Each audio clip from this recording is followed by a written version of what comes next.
લક્ષ્ય ન્યૂઝ, એક નજર, એક લક્ષ્ય.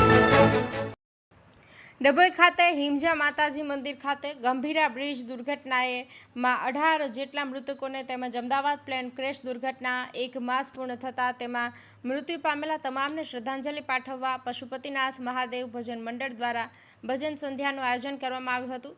અમદાવાદ પ્લેન ક્રેશ દુર્ઘટનાને 1 માસ પૂર્ણ થયો. સંખ્યાબંધ યાત્રિકોએ આ દુર્ઘટનામાં જીવ ગુમાવ્યો ત્યારે તમામની આત્માને શાંતિ મળે તેમજ 5 દિવસ પૂર્વે વડોદરાના ગંભીરા બ્રિજ ધરાશાય થવાને કારણે 18 લોકોએ પોતાનો જીવ ગુમાવ્યો. તમામને શ્રદ્ધાંજલિ પાઠવવા તેમજ તેમની આત્માને શાંતિ મળે તે હેતુ સાથે ડભોઈના હિમજા માતાજી મંદિર ખાતે પશુપતિનાથ મહાદેવ ભજન મંડળ દ્વારા ભજન સંધ્યાનું આયોજન કરી દુર્ઘટનામાં મૃત્યુ પામેલા તમામની આત્માને શાંતિ મળે તે માટે પ્રાર્થના કરવામાં આવી હતી.